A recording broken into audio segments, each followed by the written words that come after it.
Dediqué mi vida, 47 años de mi vida, a la Armada. Parece como que hay ciertas herramientas. Leo de almirante, que es el máximo que se puede llegar. A Ignacio Echeverría. Las intenciones de Putin. Este libro Ese es uno de los grandes problemas que tiene la guerra en sí. Justicia, conflicto, paz. Que los muertos civiles en Ucrania valen más que los muertos civiles en Yemen. La reina jugando al ajedrez contra un peón. Puede presionar a los piratas. Pero que ha habido muchas bajas civiles. El tráfico de terroristas o de armas de destrucción masiva. Bases por ahí, misiles por ahí. Un as bajo la manga. A veces vais de farol. Incluso humor negro. Suele predominar la mentalidad fría. Conversaciones tuvo con China. El uso de la fuerza necesita varias condiciones. La CIA, el Pentágono, el ejército español. Un grupo de personas armadas sin disciplina es una horda.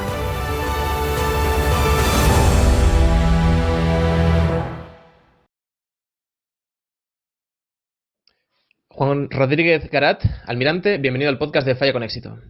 Cuéntele Muchas a la gracias gente, por invitarme. cuéntele a la gente brevemente quién es, qué hace en la actualidad y qué ha hecho durante todo el transcurso de su vida. Bueno, dediqué mi vida, 47 años de mi vida, a la Armada. He llegado en la profesión al empleo de almirante, que es el máximo que se puede llegar. He mandado la flota española, que realmente lo considero un orgullo. He participado durante todos estos años en misiones internacionales, algunas curiosas de comentar, y ahora desde hace 4 años que pasé a la reserva me dediqué al mundo de la historia. He sido director del Museo Naval de Madrid y hace un año ya pasé al retiro, a la jubilación en términos civiles, y me dedico todavía fundamentalmente pues a la historia naval, aunque como analista militar pues participo hoy día en algunos programas sobre la guerra de Ucrania. Quiero, antes de empezar la conversación, dar las gracias a Joaquín Echeverría, que se pasó por este podcast recientemente, hace unos pocos meses, porque ha sido un poco el tema de unión. Él me compartió de forma privada lo que usted ha escrito, que se llama Manual para el uso de la Armada, si no recuerdo mal el título, y pone algo como en honor o en mención a Ignacio Echeverría, el héroe del monopatín. Y quiero mencionarlo porque es un poco lo que nos ha unido, ¿no? Que a pesar de diferencia de edad, diferencia de profesión, tenemos a lo mejor los dos, digamos, esa adoración, a lo mejor no es la palabra, ¿no? Por Ignacio. Entonces, bueno, por una parte dar las gracias a Joaquín y por otra, a lo mejor se nos quiere hablar un poco brevemente de este manual de la Armada que hace y por qué se fija en Ignacio y le parece, digamos, digno de mérito y mención su acción, sus acciones. Sí, por distintas razones históricas. En España el uso de la fuerza en las relaciones internacionales, que es la razón de ser de las Fuerzas Armadas, no se entiende bien. Se ve incluso hoy día en la guerra de Ucrania que todavía, a pesar de que hay un claro agresor y un agredido, pues hay quien le niega a los ucranianos el derecho a defenderse y a los españoles el derecho a ayudar a estos ucranianos a defenderse. Esto viene, ya digo, de razones históricas, viene desde hace mucho tiempo y es difícil de combatir. Yo vi en la figura de Ignacio Echeverría una sorprendente concentración de todos los sectores de opinión de España en apoyo de un héroe de nuestro tiempo que intentó utilizar la fuerza para defender, en este caso, a unos ciudadanos de Londres que estaban siendo atacados por el terrorismo. En su caso concreto, no hubo ningún sector de opinión en España ni en el Reino Unido que no alabara su actuación.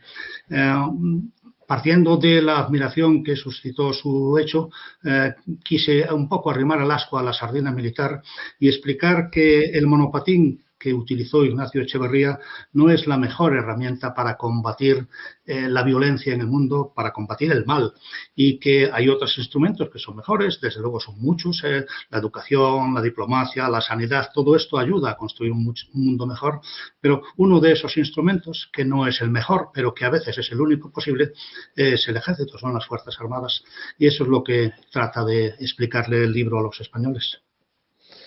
Sí, de hecho, un poco, supongo que a nivel superficial, sin entrar, el comentario que suele existir es que la fuerza no genera paz y un poco todo este tipo de argumentaciones, ¿no? Y en este manual que tuvo, de hecho, muchísimas gracias por compartirlo conmigo, que la gente a lo mejor luego pueda acceder a él, a lo mejor hay enlaces para quien quiera consultarlo. Un poco ejemplifica el por qué es necesario en ciertas situaciones el empleo de la fuerza, ¿no? Y hay uno que me llamó mucho la atención y Y a veces desde cuando se educan a los niños, ¿no? Que bueno, como le comentaba, yo tengo dos, usted también tiene, y conoce a lo mejor este punto de en ocasiones de imponer algo porque es lo correcto, ¿no? En el manual lo ejemplifica como justicia, conflicto, paz. O sea, como que todo parte de la justicia y eso genera un enfrentamiento de fuerzas o una imposición de fuerza. El punto en ocasiones es entender que es justo, que no es, ¿no? Y después hace, bueno, una argumentación de diferentes situaciones donde a lo mejor se puede obviar el conflicto, pero la omisión del mismo, de lo que se supone que es lo más pernicioso, el conflicto en sí, no tiene por qué ser la mejor solución, ¿no? Y yo creo que aquí es donde muchas veces, a lo mejor nos vamos al extremo, a la figura Teresa Calcuta, Gandhi, que usted nombra muchas veces almirante, pero yo creo que aún así muchas veces cuesta entender estos conflictos y muchas otras veces cuesta entender por qué no se hace nada, ¿no? Porque hay omisión, digamos, de ayuda o lo que puede parecer omisión de ayuda por parte de gente que tiene ese poder. Yo creo que puedo explicar ambas cosas, además relacionadas con temas modernos, que a veces el uso de la fuerza, el uso de las armas es útil incluso para prevenir mayores daños en un conflicto. Se puede ver en la actual guerra de Ucrania. Las intenciones de Putin estaban muy claras desde el principio, entrar en Kiev, poner un régimen títere en Kiev y apoderarse de la totalidad de Ucrania. El hecho de que el ejército ucraniano con armas europeas haya conseguido frenar a Putin, al menos en Kiev y en el sur, también en la dirección de Odessa, lo que significa no es que las armas hayan aportado más conflicto al conflicto, significa que se ha librado del conflicto las 3/4 partes del territorio ucraniano. Y ahora que ha salido recientemente a la luz los crímenes de guerra cometidos en una de las ciudades suburbio de Kiev, en Bucha, quizá alguna más. La verdad es que aquellos que se oponían a entregar armas a los ucranianos deberían de pensar de cuántas buchas habría si el conflicto se hubiera extendido, lo que ya no va a ocurrir a todo el resto de la población ucraniana. Luego está la otra pregunta, ¿por qué a veces no se hace más? Bien, el uso de la fuerza necesita varias condiciones para que tenga sentido, para que podamos sentirlo como legítimo. Uno de ellos es que la causa sea justa. En el caso de Ucrania, efectivamente la causa es justa. Hay un agresor y un agredido. Y en esas circunstancias, pues parece lógico que la comunidad internacional o la mayoría de los que pueden decidir libremente apoyen esa causa de los ucranianos. Pero no es suficiente. Cuando uno usa la fuerza, está haciendo algo que es en principio malo, que va a causar daños. No hay fuerza quirúrgica. Siempre que se utiliza la fuerza se hace daño a inocentes.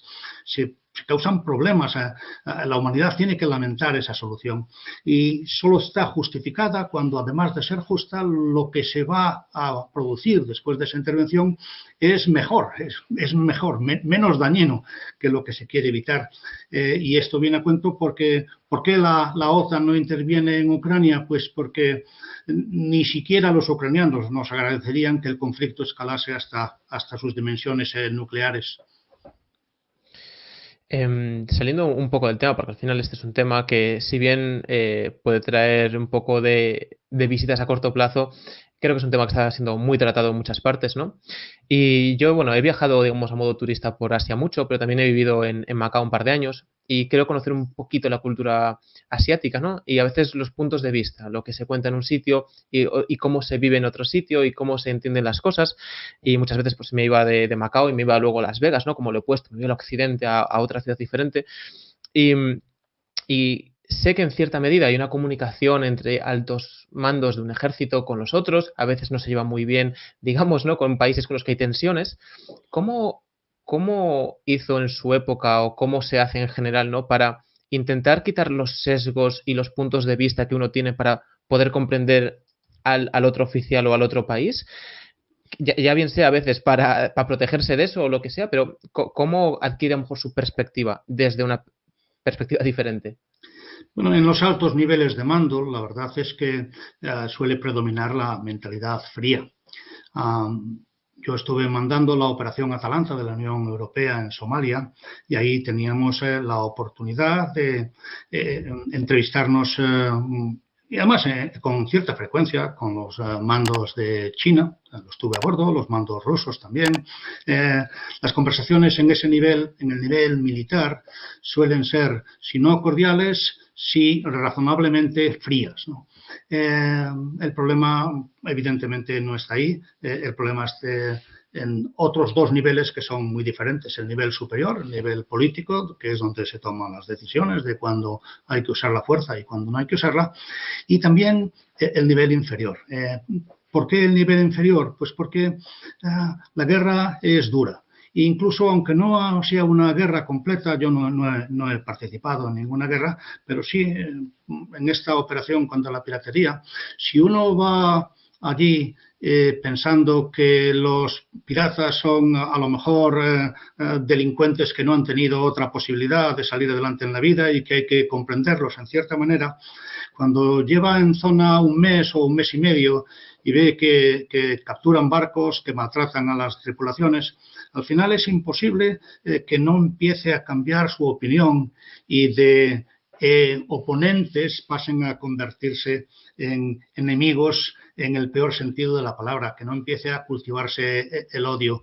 Ese es uno de los grandes problemas que tiene la guerra en sí, es inevitable y lo único que se puede hacer es limitarlo en la medida de lo posible mediante pues, la disciplina que es lo que nos obliga a todos los militares a obedecer las órdenes del mando superior, yo que era el mando superior, a obedecer las órdenes del nivel político. Por ejemplo, esa operación que menciona, ¿no? Me parece muy interesante, se lo había comentado. De hecho, lo hacemos con casi todos los invitados, ¿no? De una forma u otra, poder entrar en su cerebro y ver su forma de pensar, en qué presta atención, en qué no, ¿no? Daniel Juncadella, piloto de coches de competición, nos decía que él, por múltiples razones, hacía un aullido cuando estaba en el coche listo para pilotar o ciertas curiosidades, ¿no? O cómo estructuraba los pensamientos. Parecía muy interesante y creo que para la audiencia también, ¿no? Hasta la medida en la que se pueda, que nos explique un poco brevemente, porque entiendo que esto tendrá 1 millón de partes, cuando ocurre esto y dicen, vale, vamos a intervenir y va a haber una operación para esto, ¿en qué presta atención? ¿Qué partes decide delegar y un poco por qué, ¿no? Porque a lo mejor las considera más importante, no puede prestar atención. ¿Y cómo se desenvuelve y dónde va prestando usted atención? ¿En qué no? ¿Qué se comunica? Bueno, no sé, meternos un poco como si fuera un tráiler de esos meses. Bueno, en las operaciones militares hoy día, tanto en una operación que es casi policial como la antipiratería, como en otras de otro tipo, como las Fuerzas Permanentes de la Alianza Atlántica, uno tiene poco tiempo para pensar. Entre otras cosas porque yo en su momento representaba a las Fuerzas Armadas españolas, pero también a las Fuerzas Armadas de la Unión Europea. Cada vez que se hace algo, es necesario que cada decisión esté avalada por un montón de actores importantes que van desde el Ministerio de Defensa español hasta el cuartel general aliado o europeo del que depende, hasta pues, los organismos de Naciones Unidas que estén presentes. Hay que comunicarse con mucha gente para tomar la decisión adecuada, que al final es vamos a usar la fuerza fundamentalmente o no vamos a usar la fuerza. Una vez tomada esa decisión, lo lógico, lo sensato es que el mando militar delegue el uso concreto, lo que se va a hacer en cada caso concreto, al comandante del barco, en este caso, en Atalanta, al comandante del barco que está en la escena de acción, que es el que ve hasta dónde puede presionar a los piratas para que se rindan sin poner en riesgo la vida de las tripulaciones de los barcos secuestrados.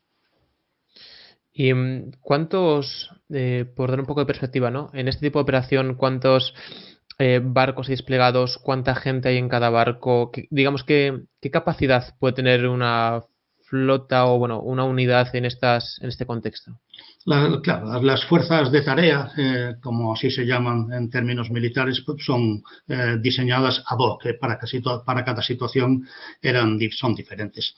En el caso de Atalanta, en los principios, cuando realmente la piratería estaba muy activa, las fuerzas de la Unión Europea tenían en ese momento unas 8 barcos de tipo fragata en la zona, a las que se unían pues las fuerzas de la OTAN, que tenían también 3 o 4 barcos más, y la de bastantes países que estaban en zona, con todos los cuales había que coordinar en cada momento.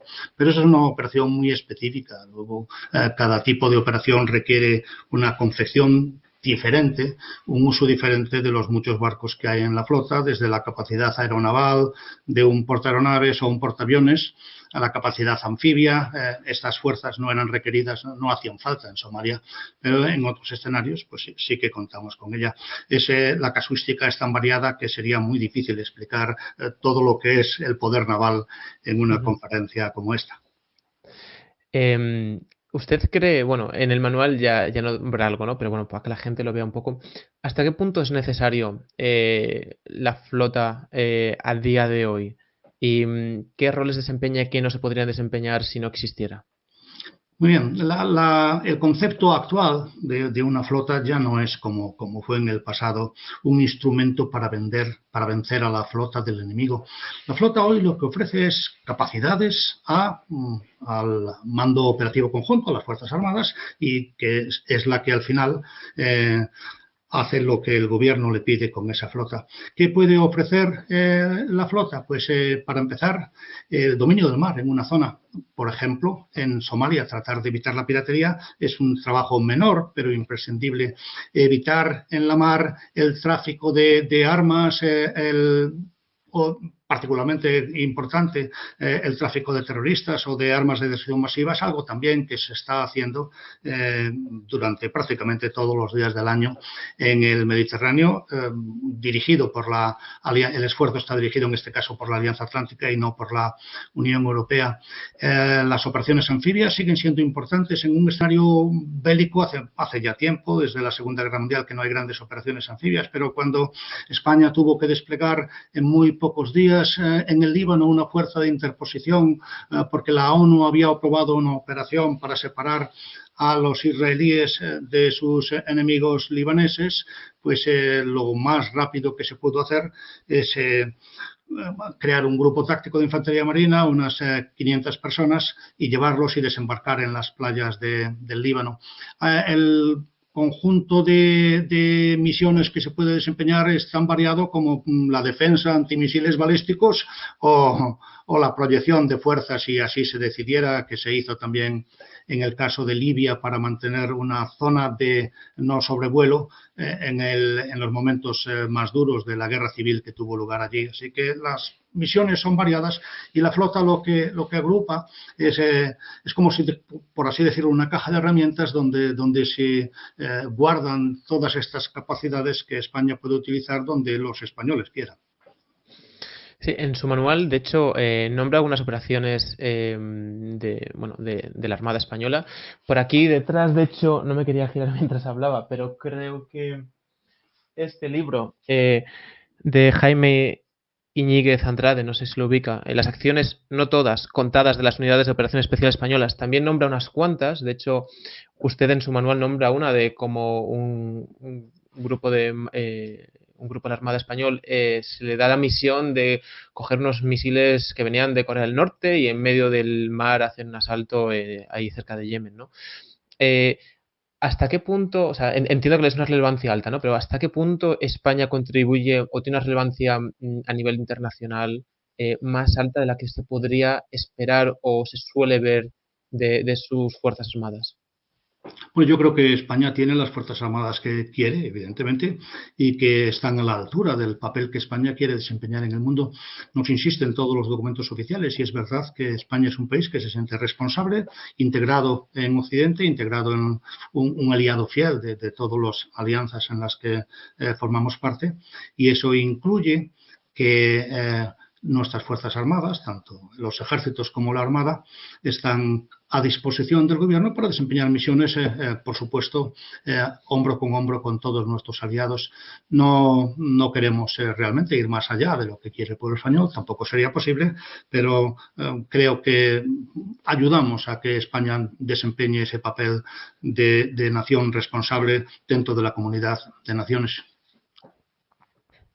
Hay algo que se suele ver, a lo mejor no, y justo estoy un poco sesgado, ¿no? Pero que las nuevas guerras tienen unas nuevas herramientas que pueden llegar a ser las súper decisivas y digamos que todo cómo se han venido desempeñando las guerras hasta este punto no va a ser relevante, ¿no? Hablamos de, por ejemplo, los aviones no tripulados o incluso ciertos aviones de combate como el F-35 o ciertas armas que parece que van a ser, digamos, que el país que las tenga va a ir a la vanguardia armamentística. Y usted cita algo muy parecido refiriéndose a estos aviones no tripulados, si no me equivoco, en absoluto afectarán a su naturaleza como herramienta. Vino una frase más larga, pero como que viene a decir que esto no va a pasar, que simplemente van a ser una herramienta más, pero va a evolucionar todo el contexto, ¿no? Desde fuera, desde la ignorancia, parece que no es así, ¿no? Porque parece como que hay ciertas herramientas, como usted dice, que dan una paliza a las demás, por así decirlo, ¿no? Que son la reina jugando al ajedrez contra un peón, ¿no? Bueno, hay herramientas evidentemente que cambian el campo de batalla. Los tercios de Flandes, por poner un pedazo de historia de España, fueron capaces, por ejemplo, de integrar la pólvora, que fue el invento más decisivo en la historia de los ejércitos, de integrar la pólvora con la pica y al final dominaron en los campos de batalla europeos durante un siglo y medio. La tecnología es importante. Otras armas que hicieron cambios importantes en los escenarios europeos, pues por supuesto el avión, los misiles, ahora los drones son una de ellas y también pues hasta la guerra de la información. Lo que no cambia es la naturaleza del conflicto, la naturaleza del lo que es la guerra en sí.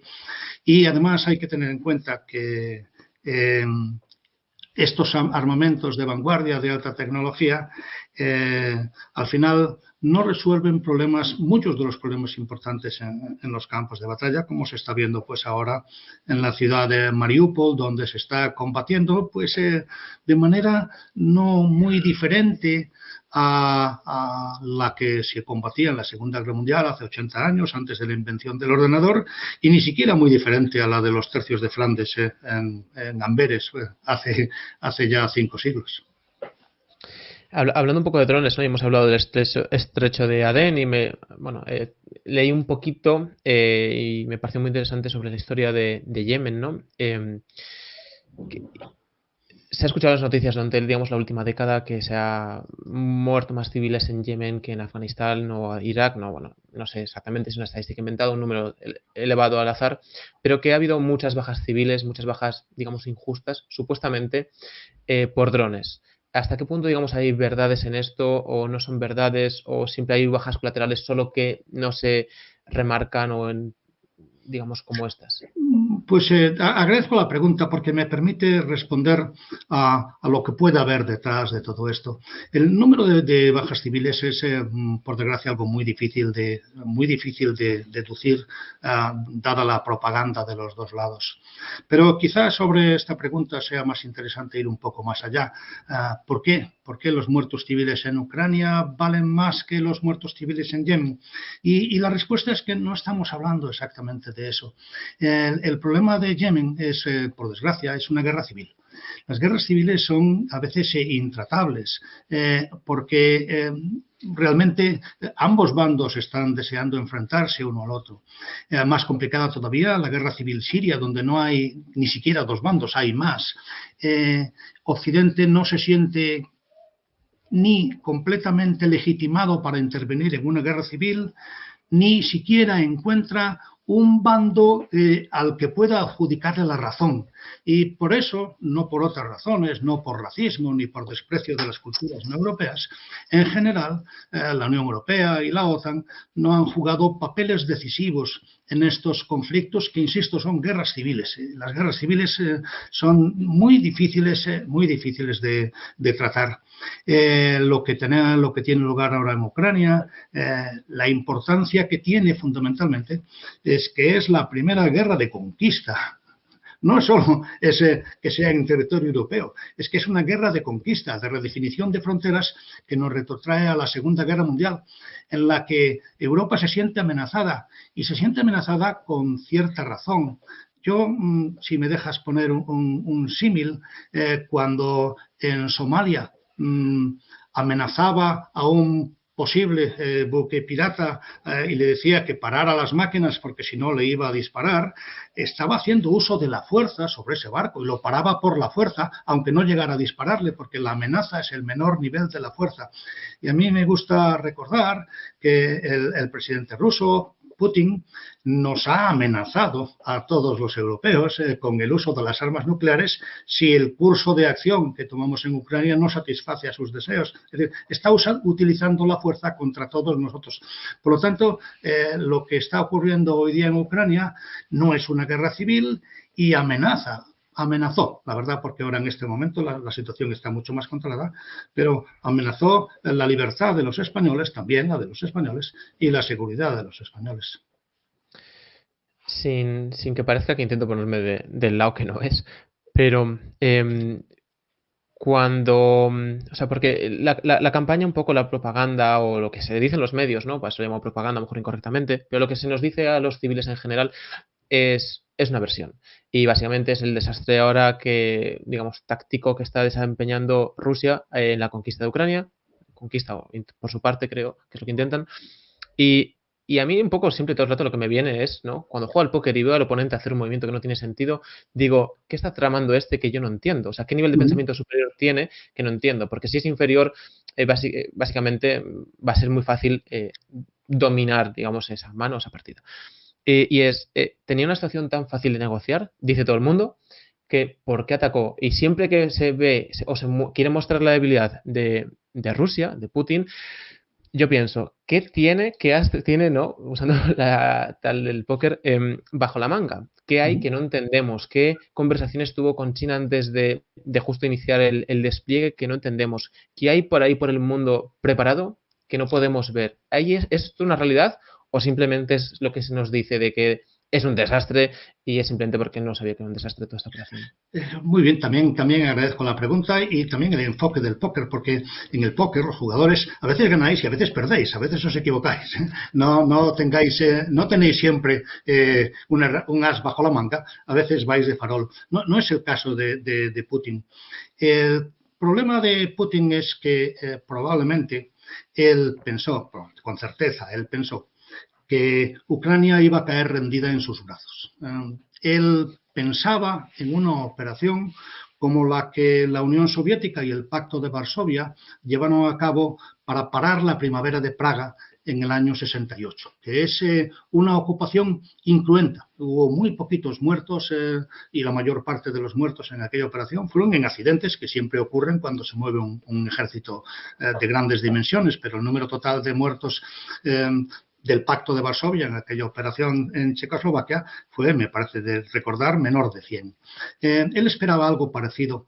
¿Qué le llevaba a esperar que le iban a abrir las puertas de Kiev a aquellas caravanas de vehículos? No sé si recordarás, en los primeros días de la guerra, que la gente se preguntaba, ¿pero qué hace una caravana de 60 kilómetros de vehículos militares parados en una carretera de camino a Kiev? Pues esperar a que alguien le abriera las puertas. ¿Por qué se produce el error de Putin en esta jugada de póker?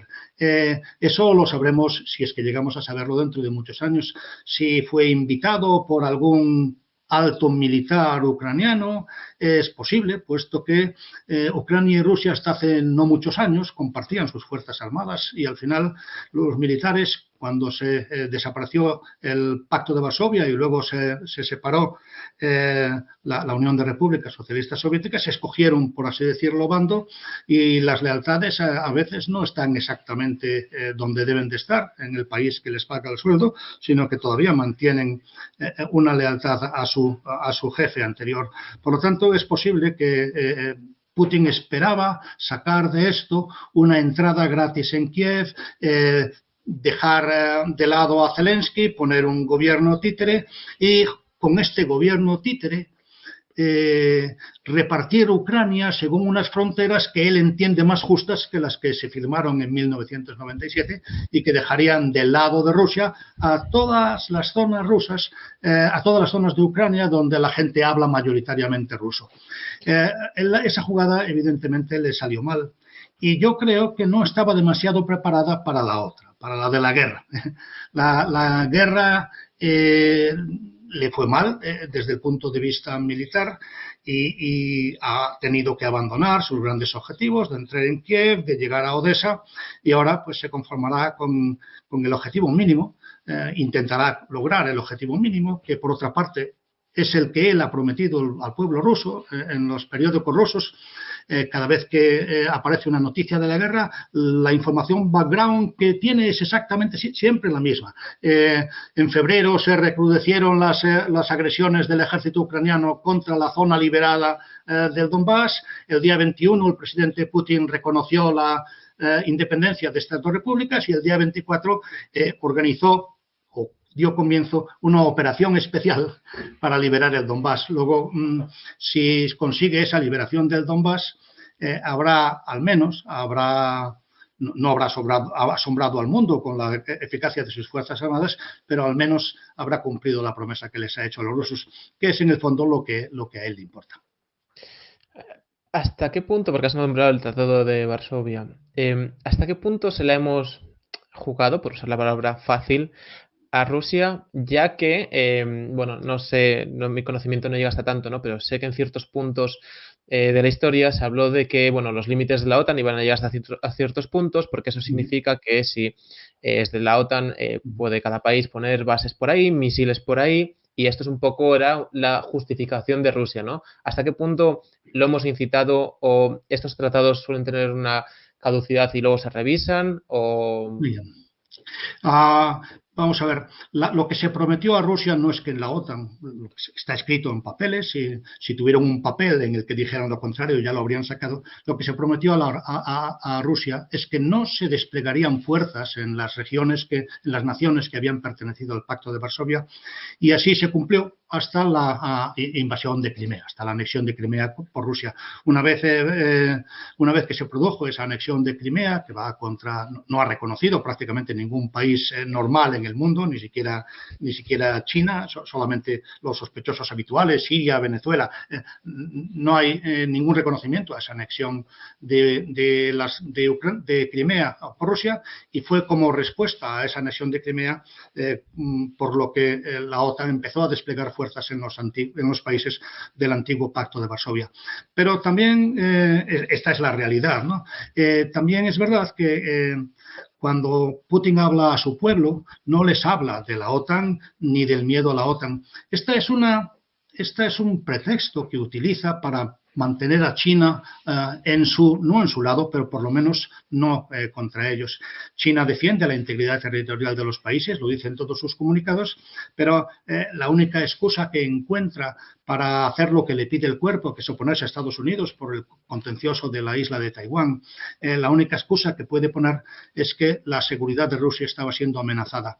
Pero insisto en que para Rusia esto es solo un pretexto, y si quieres una demostración clara, cuando el presidente Zelensky dijo la Ucrania renuncia a la OTAN para siempre y acepta la neutralización, que ya lo ha dicho varias veces, Rusia dice que eso no altera significativamente, no siquiera constituye un avance en las negociaciones de paz y que no está dispuesta a discutir nada que no sea la cesión de Ucrania y del Donbass.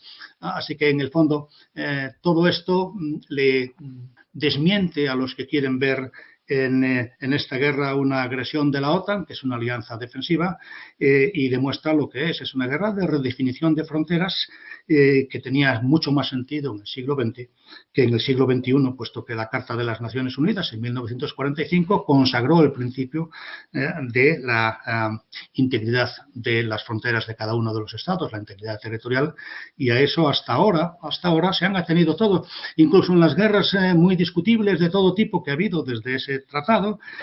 Esta es la primera vez que un país quiere conquistar parte de otro, y eso es una novedad histórica.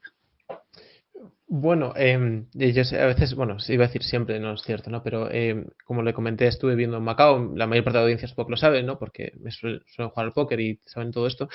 Pero bueno, Macao pertenece a Portugal, como esto seguro que usted ya sabe. Sin embargo, caminas por Macao y te das cuenta súper rápido de que no tiene nada que ver con Portugal, salvo un par de edificios antiguos que son las reliquias de Macao, donde los chinos, bueno, ves a millones de chinos visitar un cacho de una catedral, un edificio antiguo construido por portugueses y que tiene ciertas similitudes con Portugal, ¿no? Con lo que yo también tengo mucha relación.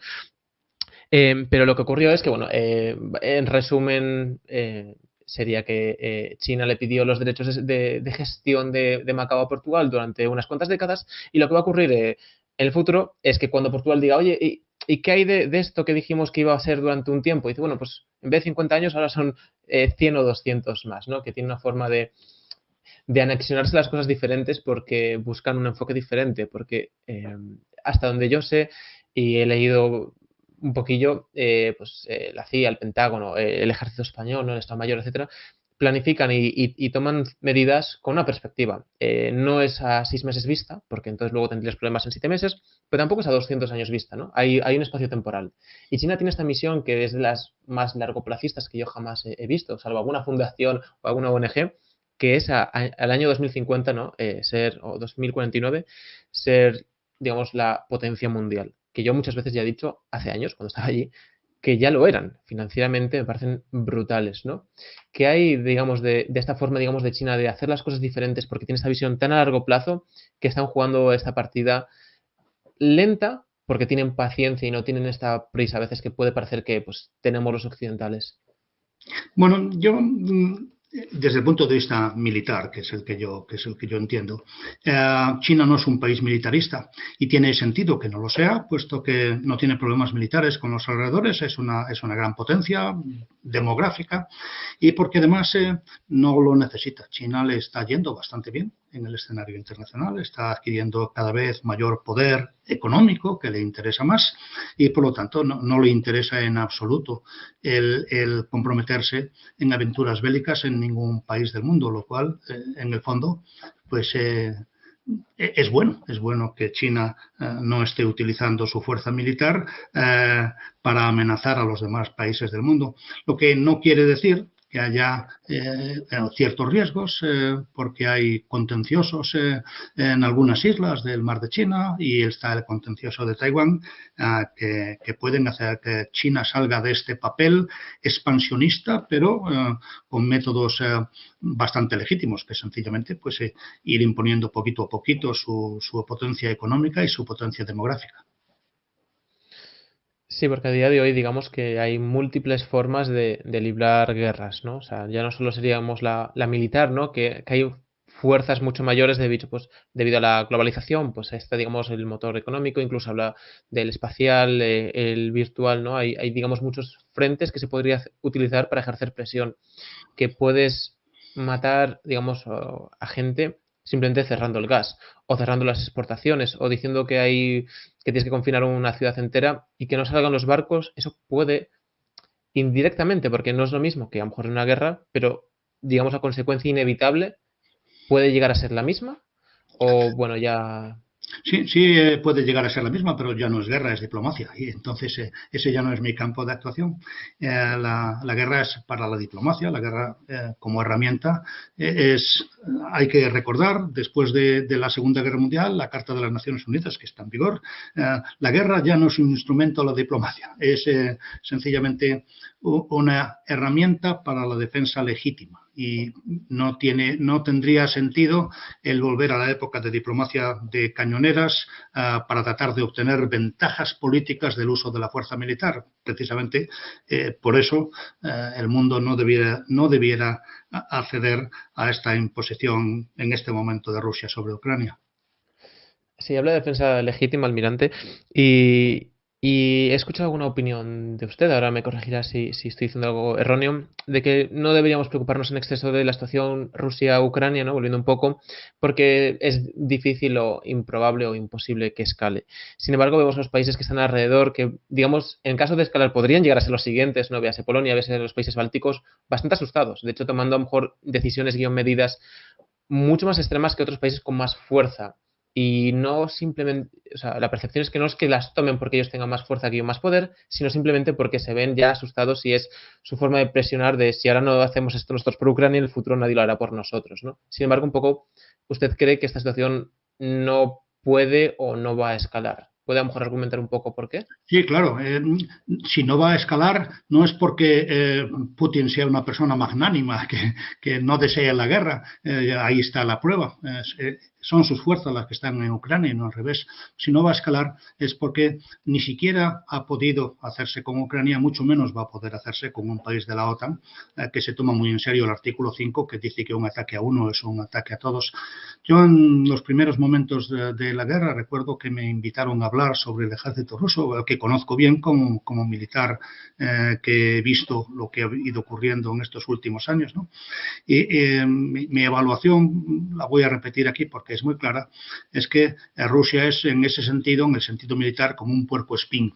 No hay quien pueda toserle porque tiene unas enormes púas cargadas de cabezas nucleares, son 6.000 armas, 6.000 cabezas nucleares, las que seguramente tiene, y de ellas pues probablemente un tercio estén listas o casi listas para ser utilizadas, pero eso le sirve para mantener la integridad de sus fronteras. Luego, como ejército, como el puercoespín, tiene una boca muy pequeña, es herbívoro, no puede tragarse Ucrania, no ha conseguido llegar a Kiev ni a Odessa, mucho menos va a poder entrar en Polonia. Mi opinión personal, y no es un capricho, sino es de la comparación del material bélico ruso cuando se ha utilizado en otros conflictos, como en las guerras árabes israelíes o en Vietnam o en algunos otros conflictos alrededor del mundo. El material ruso no es un material bueno, y menos ahora, después de los muchos años que desde la caída del Pacto de Varsovia hasta este resurgir con el presidente Putin ha estado sin invertir en defensa. La tecnología rusa es pobre, no compramos ordenadores rusos, no compramos coches rusos. Me gusta recordar que Aeroflot, la compañía de bandera de transporte aéreo ruso, vuela aviones Boeing y Airbus, no vuela aviones rusos, y a su ejército le pasa pues un poco lo mismo. Es un ejército bastante anticuado e incluso sus elementos más modernos son pocos, no han entrado todavía en servicio y no hacen la diferencia en una guerra. No tengo excesivo respeto por el ejército ruso, aunque evidentemente en números, los números también importan, es suficiente para lo que está tratando de conseguir en Polonia, si no conquistar el país, si no dominar el país, sí es probable que sea suficiente para conquistar el Donbass, pero enfrentado a las fuerzas de la OTAN, no es una fantasmada decir que no duraría 3 días sin el arma nuclear. El riesgo está, evidentemente, en que ante el fracaso decida recurrir a las armas nucleares. Y ahí es algo que la humanidad tiene que evitar. Porque una guerra nuclear, aunque al principio puede ser táctica y limitada al suelo ucraniano, a las Fuerzas Armadas ucranianas, donde no hay blancos que justifiquen el uso de una bomba atómica, una guerra nuclear convertirá el mundo en un lugar bastante inhabitable para el hombre. Ha dicho que los números importan, ¿no? Para un ejército. ¿Qué más considera que importa en un ejército, ¿no? Como si hubiera que hacer una breve lista de atributos o características o valores o principios, y cómo los intentaba transmitir usted a través de la cadena de mando, la forma que tuviera a todos sus hombres. El ejército, lo que hace a un ejército es la disciplina. Un grupo de personas armadas sin disciplina es una horda. El ejército sirve al pueblo español a través de la voz, evidentemente, del gobierno que los españoles hemos elegido, y por lo tanto tiene que hacer lo que se les diga. Eso es así porque si no pierde su eficacia militar y porque si no además se convierte en muy peligroso. Los problemas de moral y disciplina que han tenido el ejército ruso y en Ucrania pues se traducen al final en los crímenes de guerra que hemos visto en Bucha, que no son excepcionales en los conflictos, pero son, porque al fin y al cabo, cuando uno manda unas fuerzas militares, personas armadas, decenas de miles de personas armadas a un escenario, tiene que saber que por estadística, entre esas decenas de miles, sea cual sea el ejército, sea cual sea el país, hay un porcentaje de criminales, de gente sin empatía, sin conciencia. Y por lo tanto, pues, el riesgo de que crímenes de guerra cometidos por soldados individuales está ahí. No me creo que en ningún conflicto de gran escala no hayan caído los dos bandos en este tipo de acciones criminales. La diferencia está en el tipo de unidades que están involucradas, en el nivel en el que el crimen de guerra se produce y en la decisión o no de castigarlo si es que procede. Pero crímenes los hay en todas partes y son menos en la única herramienta que tiene el ejército para ser eficaz en el combate y para no constituirse en un problema mayor que el que va a resolver, es la disciplina. Eso es lo que hace que un ejército funcione como un todo y no se salga de las órdenes que ha recibido su gobierno ni del derecho internacional humanitario. Hay un tema que me acaba de venir ahora a la mente, toma una nota, pero me parece muy interesante. Recientemente en este podcast hemos hablado sobre el humor, si tiene límites, si no, si debería o si no debería. Lo uno, por el tema de Will Smith, ¿no? Hemos un poco tocado eso. Y sigo desde hace muchos años a Jocko Willink, ex Navy SEAL, retirado, por eso es ex, y escribe libros, tiene un podcast donde conversa y habla y da sus puntos de vista, estuvo desplegado en Irak, etcétera, etcétera. Y él, en un punto, creo que lo nombró, ¿no? Me parece muy interesante su punto de vista. Sí, y ya quiero ponerlo en preámbulo por lo que, bueno, para poder hablar un poco más discernidamente a lo mejor y que la gente escuche con una mente abierta y queriendo entender. Y es el uso del humor por parte de los soldados, los militares, ¿no? Y no me voy a la parte sádica, no me voy a la parte de hacer nada en sí, o sea, no por realizar acciones, sino utilizar el humor, incluso humor negro, como cura o como intento de aliviar tensiones durante un conflicto después de haber visto cosas que a lo mejor podrían traumatizar a la gente. No sé si a lo mejor he puesto bien el enfoque. Sí, ese una opinión obviamente personal, pero si uno va aquí no hace falta ir al frente, sino aquí a un tanatorio donde ha muerto un ser querido y donde está rodeado de personas que querían a la persona que ha fallecido. La verdad, encuentra a la gente que se ríe, que cuenta chistes, que cuenta anécdotas, que cuenta historias. El humor es necesario. Yo tengo que reconocer además mi personal admiración por Homer Simpson, me divierte mucho y lo utilizo mucho en conferencias, incluso de asuntos tan serios como la guerra. Uy, perdón, que se había cortado un poco y no sabía si... Sí, ¿usted cree que, digamos, el humor debería tener límites? Ya a lo mejor saliendo un poco de esta situación que intentaba un poco contextualizar, ¿no? En general, ¿debería tener límites? ¿No? ¿Por qué?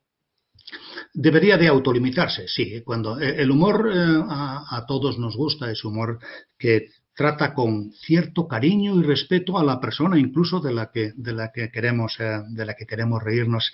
Cuando el humor lo que encubre es un intento de hacer daño, pues como todos los intentos de hacer daño, debería tener límites. ¿Difícil de codificar esto en el Código Penal? Desde luego, yo creo que es muy difícil de distinguir cuando el humor se sale de esos límites, cuando el humor se utiliza como arma o quiere hacer daño. Quizá es el público el que debería de rechazar a estos intentos de dañar a las personas a través del humor. ¿Qué hay del distanciamiento que puede sufrir, digamos, bueno, sufrir, ¿no?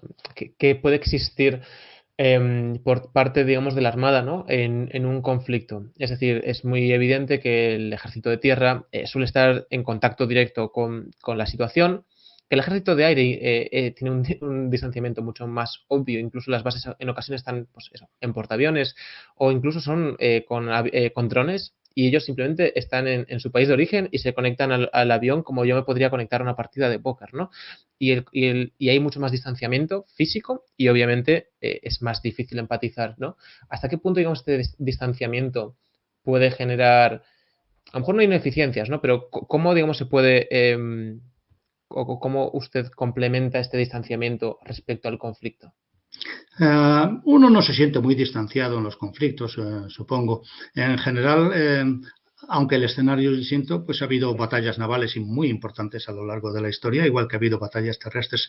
Sí que es verdad que la vida en un barco suele ser en principio más cómoda. Alguien hablaba hablando de la Segunda Guerra Mundial, que la tarea del marino es cientos de horas de aburrimiento sobre la mar y luego unos pocos segundos de acción dramática casi instantánea, y eso lo hace diferente del soldado de infantería que está a lo mejor más en el pasado que ahora en una trinchera soportando bombardeos durante 14 horas al día y durante semanas y semanas. Hay esa diferencia. De todas formas, hay que recordar que parte de la Armada es la Infantería de Marina, cuyo trabajo es, al final, es partiendo desde la mar hacer lo mismo que el ejército de tierra hace en tierra, y bueno, pues supone un tercio de nuestra armada. Recordarás quizá la película de Salvar al soldado Ryan, donde se ve que la distancia con el conflicto de estas fuerzas de infantería de marina, de estas fuerzas anfibias, tampoco es mucha. Hay en un punto en este manual, ¿no? He rescatado un fragmento de una frase que era más larga, que decía así, ¿no? Dice: cuando la civilización deposita su confianza en sus murallas y no en sus valores, su suerte está echada, ¿no? Refiriéndose un poco, venía argumentando que las murallas son débiles si no la custodian los valores. Y quería preguntarle su opinión respecto a la educación, porque por lo menos a nivel medios es un tema que empieza a aflorar mucho. Como le comenté, almirante, yo tengo 2 niños y es un tema que me preocupa mucho. Y ¿siente usted en general, ya no es un tema contra España, a los políticos, ni poniéndolo encima, sino en general, a nivel global, siente que hay un problema con los valores que deberían incentivarse más? ¿Siente que a lo mejor se está desviando un poco la educación en una línea u otra? Que faltan esos valores, faltan principios, falta disciplina, falta un poquito de pasarlo mal o pasar un día un poquito de frío. Bueno, hay testimonios escritos de que la humanidad, desde que tiene historia, desde que se escribe, se queja de que la generación siguiente pierde valores.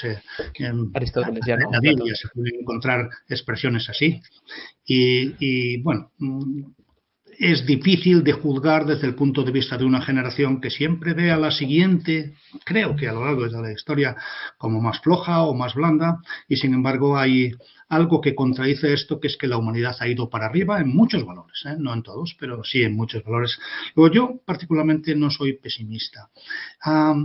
¿Que se puede hacer más a nivel de enseñanza? Pues sí, porque han desaparecido algunos valores colectivos, quizás anticuados, nacionalismos a ultranzas, y no han sido reemplazados por otros, con lo cual, si hay algo que pudiera preocuparme, insisto, no mucho, tengo hijos y nietos y espero que les vaya mucho mejor todavía de lo que me fue a mí, pero si algo que preocupa es la tendencia de la sociedad ahora a valorar más lo individual, lo personal, que lo colectivo.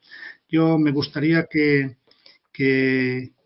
en las escuelas nuestras, dependiendo, por supuesto, del nivel de edad, pero no se puede entender el uso de la fuerza en las relaciones internacionales hasta que uno va a la universidad realmente, porque es algo muy complejo, el por qué hacerlo y cuándo hacerlo, pero sí que debía de cultivarse en las escuelas desde el principio un modelo de patriotismo no particularmente nacionalista, sino de poner a lo colectivo, a nuestros conciudadanos por encima de nuestros intereses personales. Ese debería de cultivarse desde los primeros momentos en las escuelas, como deberían de cultivarse también para hacer frente a los problemas, algunos de los problemas que ahora se enfrentan a la sociedad, que incluyen, desde luego, el uso de las redes sociales para segregar a la sociedad en bandos, ¿no? Antes era mucho más difícil aislarse de la sociedad y concentrarse en un entorno tribal como el que se produce hoy día, pues en determinados grupos de WhatsApp, donde solo se escuchan unas opiniones y el resto de las opiniones ya no son opiniones discrepantes, sino son traición a cualquier tipo de ideales, con lo cual quedan completamente proscritas. O sea que si yo pudiera escribir una carta a los Reyes Magos diciendo que me gustaría que se enseñara a mis nietos, mis hijos ya están todos ellos en el mercado laboral, a mis nietos, pues que les enseñaran un poco a esa relativa prioridad de lo colectivo sobre lo individual, a ese patriotismo que se puede extender no solo al ámbito de la nación que hoy consideramos, sino al ámbito del propio pueblo y al ámbito de la humanidad. y también el saber distinguir la verdad de la mentira en las redes sociales, que no es tan difícil si se quiere enseñar, si se quiere enseñar a los niños a distinguir los hechos de las opiniones y que los hechos deben probarse y las opiniones justificarse, que son cosas distintas, pues tendremos a una sociedad dentro de 20 años más libre, más justa y mejor. Ha comentado ahora que como sus hijos ya están en el mercado laboral, ¿no? Como dando un poco a entender como que ya están hechos. Y recientemente hablamos con el doctor Guruz Linazasoro, de hecho un saludo para él, una conversación increíble, y nos ha hablado un poco de la cultura y que el cerebro es siempre cambiante, ¿no? Y a lo mejor su punto de vista es muy interesante en esto, ¿no? Porque siempre se dice que a perro viejo no se pueden enseñar nuevos trucos, ¿no? ¿Es esto cierto? ¿No? ¿Hay una adaptación? ¿Hay una parte que prevalece? Bueno, mi opinión personal es que el carácter se forma en los primeros años de la vida. Yo he visto a mis hijos, es una opinión directa nada más, mis hijos y mis hermanos, que son muchos, y les he visto cambiar poco a lo largo del tiempo. Uno nace con un carácter y puede cambiar de opiniones en algunos temas, es verdad, se puede formar mejor, pero que las personas cambiemos en profundidad es algo que ocurre muy raras veces. Podemos hablar de San Ignacio de Loyola, que de repente cambió de ser un crápula, perseguidor de la Iglesia, a fundar a los jesuitas, pero eso es extraño. En la humanidad no es lo corriente.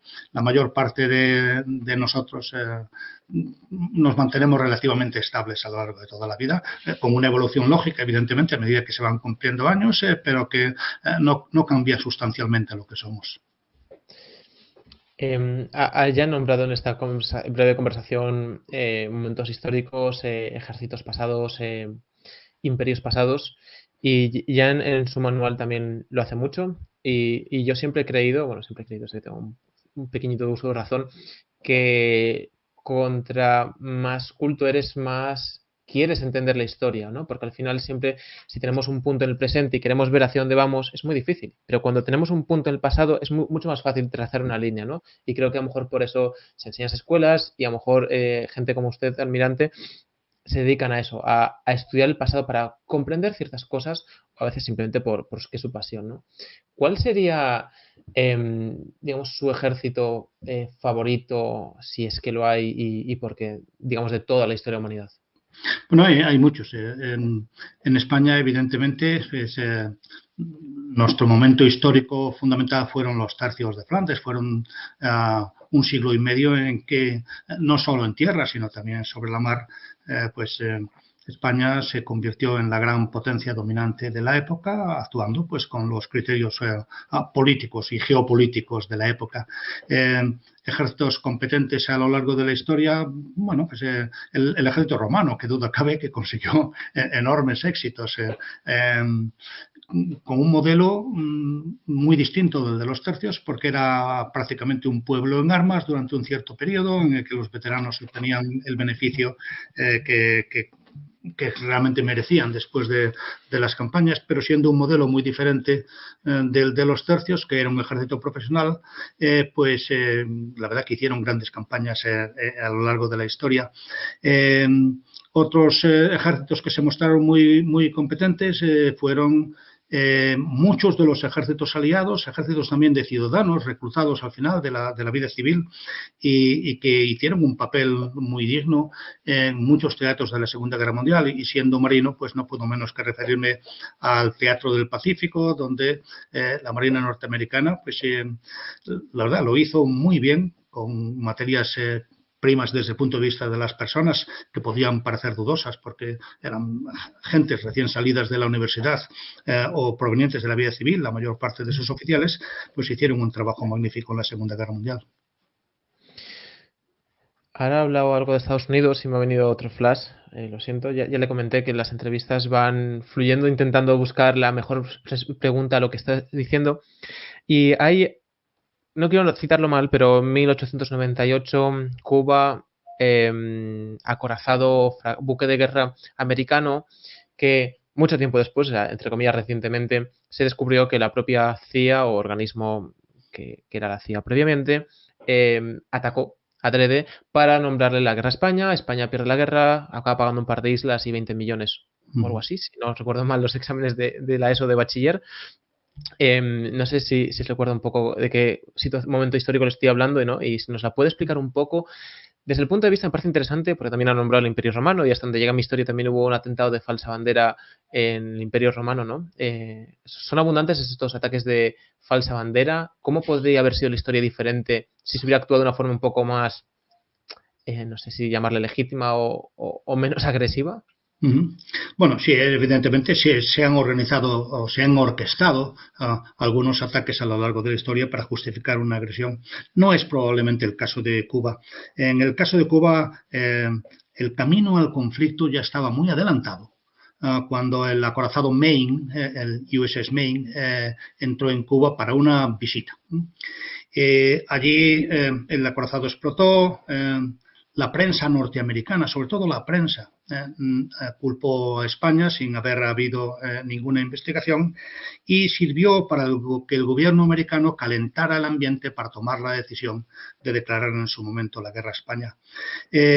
España durante muchos años pues acusó a Estados Unidos de haber puesto una mina en el acorazado, pero las investigaciones posteriores no dan la razón ni a uno ni a otro. El acorazado, la explosión en el acorazado fue interna y probablemente en las calderas y accidental, aunque, y es hoy día lo que reconocen todos los historiadores, esa explosión accidental del Maine se utilizó para justificar. No para justificar. La guerra no tenía remedio. Las ambiciones americanas estaban muy claras, iban a tratar de quedarse con Cuba y España no tenía una fuerza militar capaz de defenderla. Luego la situación iba a terminar así de todas las maneras, pero como campaña de propaganda el Maine le salió bastante rentable a los Estados Unidos. Pero insisto, todos los historiadores de hoy admiten que fue un accidente. Vale, pues pido disculpas por el completo error histórico. Tenía eso por ahí en algún punto. Es que la propaganda española de la época evidentemente culpó a los americanos, pero tan injustamente como culpar a los españoles. Fue un accidente desgraciado, se perdieron cientos de hombres para nada, porque en el camino a la guerra no era necesario que aquel barco se perdiera. Hay una serie de preguntas que suelo hacer a los invitados, ¿no? Que suelo decir, que son preguntas con respuesta breve, aunque podemos extenderlas un poco más si le parece bien, pero me parece interesante. De hecho, todos los invitados me parecen interesantes, simplemente que esta se encaja un poco más con la conversación, ¿no? En su manual cita que hubo una operación por parte de la Armada Española con muchas similitudes como la de la propia película que hace mención a una operación americana, Capitán Phillips, donde un grupo de soldados americanos con la Armada Americana, con los Navy SEALs, van a rescatar al Capitán Phillips y que hubo una operación parecida española, ¿no? Y introduzco un poco esto para preguntarle qué película bélica le gusta más y por qué. Bueno, el día más largo es una película muy antigua, no la habrás visto, era en blanco y negro, pero es una gran película sobre el desembarco de Normandía. John Wayne y todo este tipo de gente. Es una película montada un poco como si fuera, en parte, reportaje, porque presenta muchos actores, muchos escenarios de ese desembarco, pero está formidablemente rodada. Claro, las películas, a la gente joven no le gustan las películas en blanco y negro, pero es la primera que yo vi. Y ese tiene alguna parte del proceso de decisión para que yo decidiera al final ser marino está en aquella película. Películas modernas de guerra, bueno, pues alguna hay que es bastante buena. Me gustó, aunque es un aspecto muy parcial de la guerra, la de salvar al soldado Ryan, y también me gustó, porque es bastante más profunda, La delgada línea roja, una película que seguramente interesa menos al público que no está familiarizado con lo militar, porque el argumento puede llegar a ser hasta confuso, pero no más confuso que la guerra misma.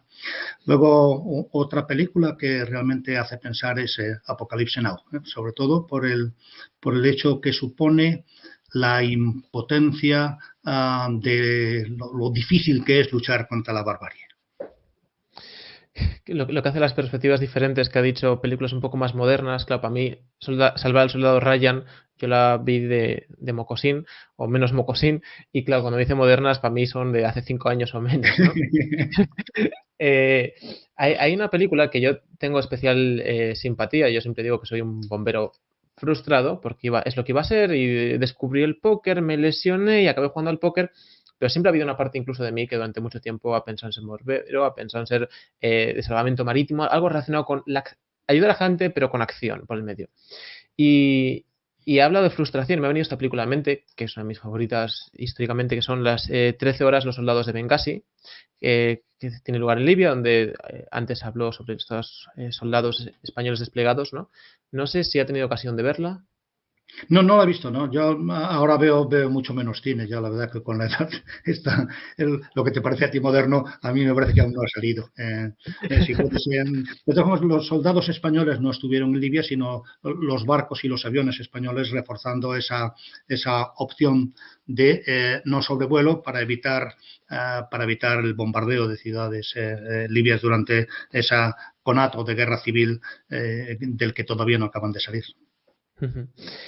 ¿Qué le suelen preguntar de menos que usted considere importante? Cuando era el jefe de la Armada, como a lo mejor en instituciones previas, cosas que usted consideraba importantes y que tanto a lo mejor subordinados o superiores no prestaban suficiente atención. Yo creo que a un aspecto que no presentamos suficiente atención en general, porque en parte es culpa nuestra, esa informar a los ciudadanos de lo que hacemos, en parte es culpa nuestra, en parte fue culpa de la medidas que el Ministerio tomó en su día para que las Fuerzas Armadas aparecieran lo menos posible en la prensa, pero creo que en general casi todos los españoles ignoran qué es lo que hacemos y cuál es nuestra verdadera misión y cuál es nuestra utilidad. Por poner un ejemplo, este rescate del que hablabas antes, que es similar, pero más interesante que el que aparece en la película de Capitán Phillips, no salió en la prensa española hasta que la primera noticia fue que el presidente de Francia daba las gracias a los que habían rescatado a aquella ciudadana francesa. Hasta entonces en la prensa española ni siquiera había salido. Yo creo recordar que cuando volví de la operación Atalanta, donde estuve unos meses al mando de la fuerza europea, alguien me dijo, hemos pedido, ha habido 300 peticiones de la prensa para entrevistarte cuando estabas allí y hemos dicho que no. Y digo, pues nada, estupendo. Esa política afortunadamente hoy ha cambiado. Estoy hablando es una política de hace 10, 12 años donde quizás se temía a lo que nosotros pudiéramos decir al público directamente, pero en general hoy ha cambiado y por ejemplo, cuando la Blas de Lezo fue desplegada al Mediterráneo Oriental como respuesta a la agresión de Ucrania, no se ocultó al público, sino que sí hasta se difundió lo que estaba ocurriendo, algo que, insisto, hace no muchos años hubiera sido al revés.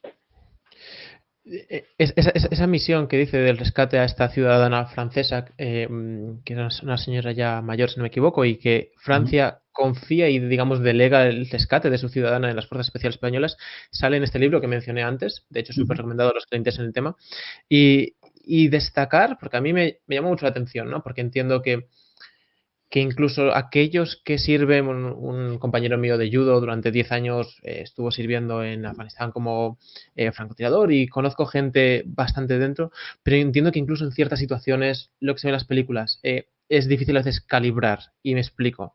En esta operación, según relata en este libro Jaime, cuando intervienen justo en el momento de rescate, abaten a los terroristas, empiezan a disparar, pero uno de ellos cae al agua, pero no está muerto ni está potencialmente herido de muerte muy grave. Y cuando controla la situación, un militar español se quita la munición, lo que tenga que quitarse, y se tira a sacarlo y lo saca del agua y lo hacen y lo vendan y lo cuidan. Cuando la percepción un poco, incluso creo mía, que me gusta formarme porque me parece muy interesante, sería, pues, no sé, volver a disparar, o sigue siendo una amenaza potencial porque hace un segundo te estaban disparando y es un poco difícil ya está controlado, pum, lo rescato, porque ahora vengo a ayudar, ¿no? Perdón, que se me ha activado el Siri. Perdón, que estaba hablando y me están hablando. Veo súper admirable esta capacidad de distinguir, ¿no? Creo que aquí está la diferencia entre ser un profesional y no, ¿no? Un poco lo que mencionaba usted antes, de tener a gente bien formada.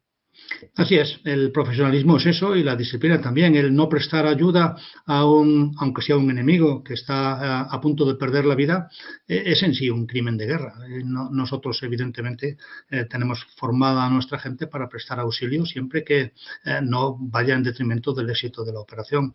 En este caso, además, como en el caso del capitán Phillips, el asunto lo hace relativamente sencillo, lo hace relativamente practicable el hecho de que los piratas tengan un solo rehén. Si tuvieran más rehenes se convierte mucho más complicado porque ante la aproximación de la Fuerza de Operaciones Especiales que va a hacer el rescate, si matan a uno y matan a un rehén y lo tiran al agua, ¿qué haces? ¿Seguir adelante esperando a que maten más?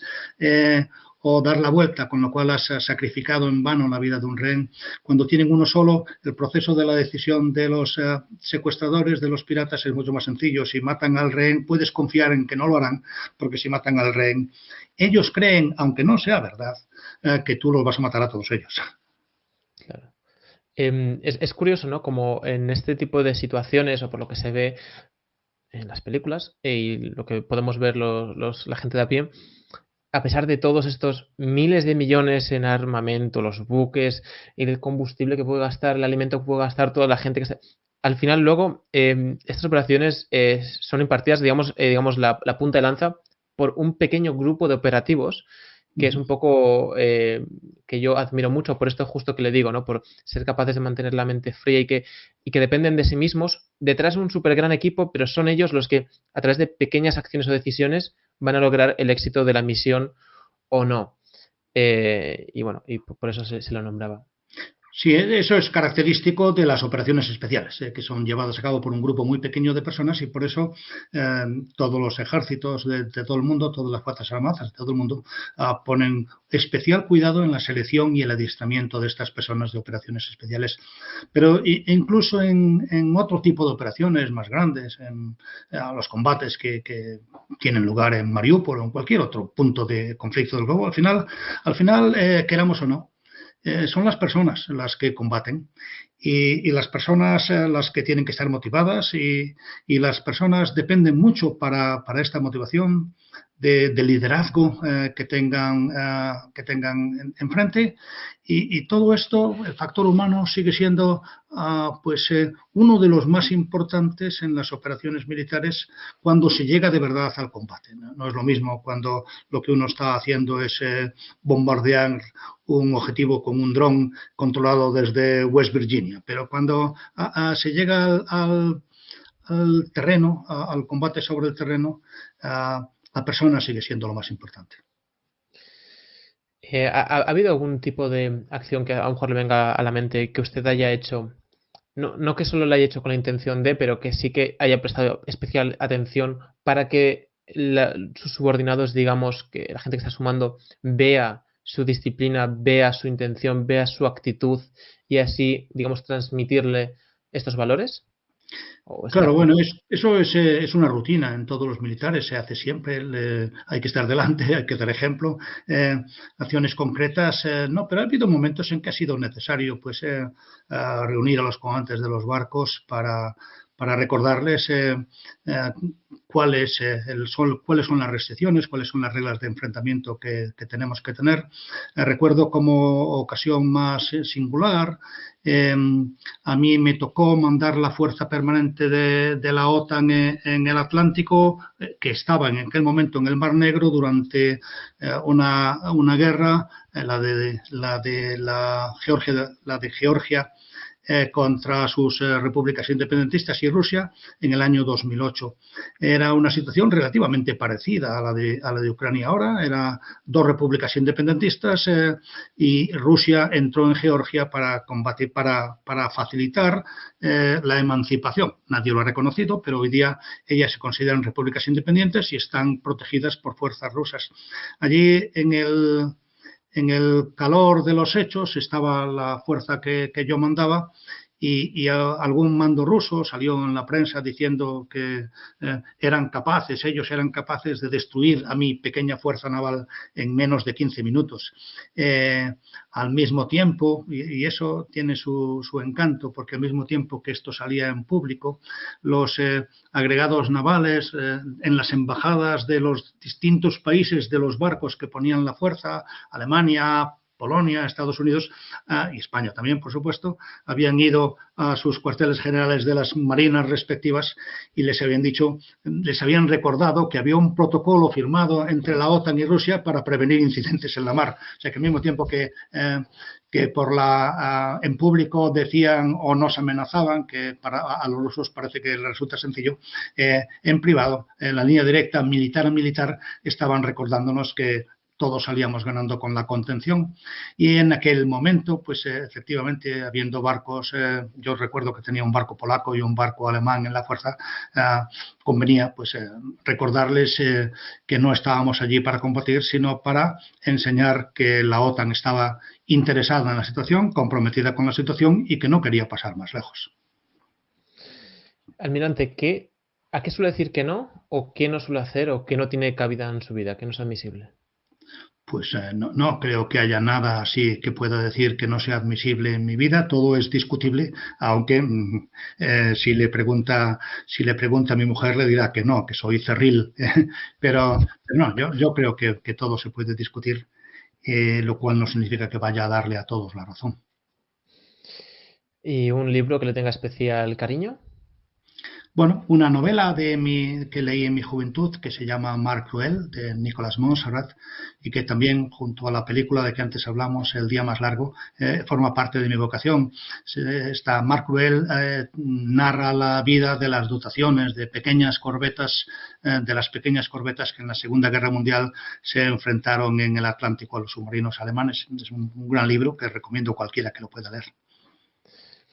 Y como último, a lo mejor desde su punto de vista, ¿no? Porque mi padre hizo buceo durante más de 2 décadas y siempre decía que la vida bajo el agua, o sea, buceo, pesca submarina a pulmón, y muchas veces decía que no batía porque cuando disparabas al animal montabas un caos y dejaba de ser lo que le gustaba y simplemente bajaba y se pasaba ahí los minutos viendo porque decía que era un mundo diferente, ¿no? Pero también lo llevaba hacia el mar, ¿no? ¿Qué hay en el mar que lo hace diferente? Porque yo no he tenido experiencias más allá de la playa o poco más, ¿no? Pero sé que todo el mundo que está mucho tiempo en el mar, a pesar de que algunos les puedan tener cierta aspereza, porque bueno, vengo de una zona de muchos pesqueros, pero sé que hay algo en el mar. ¿Usted cómo lo nombraría? Yo puedo decir, la verdad, a mí la mar no me gusta. Me gusta tener varias cubiertas entre mi cuerpo y la mar. Yo encuentro que el agua es fría y que a veces se pone tozuda, se pone muy pesada. No me gusta la mar, me gustan los barcos. Siempre hago la diferencia. Los barcos, tanto desde el punto de vista electromecánico como artilugios inventados por el hombre en los que se ha aplicado parte de la mejor tecnología posible en todas las épocas, ya desde la época del galeón hasta las actuales excelentes fragatas que tiene la Armada, me gusta como instrumento. Y el ambiente que se forma en las dotaciones también. Reconozco que me siento en casa con ese ambiente que fomenta el compañerismo y bueno, guardo muy buenos recuerdos de todas las dotaciones que he mandado y de las que me han mandado a mí. Y como último, si quiere, puede hacerme usted a mí una pregunta. Bueno, sí, ya que te llevo muchos años, uno de los asuntos que a lo largo de mi carrera, en los últimos años sobre todo, me han frustrado un poco, es que he tratado de contribuir a que el pueblo español conozca un poco mejor la herramienta que tienen las Fuerzas Armadas, a lo que se llama cultura o conciencia de defensa, porque creo que es importante a la hora de que el pueblo español tome sus propias decisiones de lo que hace con sus Fuerzas Armadas y no haga seguidismo de lo que deciden otros pueblos con más cultura o más conciencia de defensa.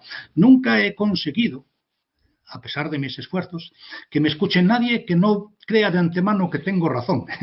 Así que, si me dejas hacerte una pregunta difícil, ¿cómo puedo conseguir dirigirme a aquellos que piensan que los almirantes no debían existir? Es una pregunta de este calibre, que me la haga usted a mí. almirante, me parece como que no tengo nada que responderle. Pero le contaré una historia, una breve historia de Juan Cebreiros, perdón, Javier Cebreiros, amistad mía, que de hecho sigues invitado, Javi, aunque digas que no, y es experto en comunicación. Y es un chico bastante joven, y hace años lo era más, ¿no? Y un día fue a dar justo a Vigo, a una empresa pesquera, fue a dar una charla sobre comunicación. Consultoría, podríamos llamarle, ¿no?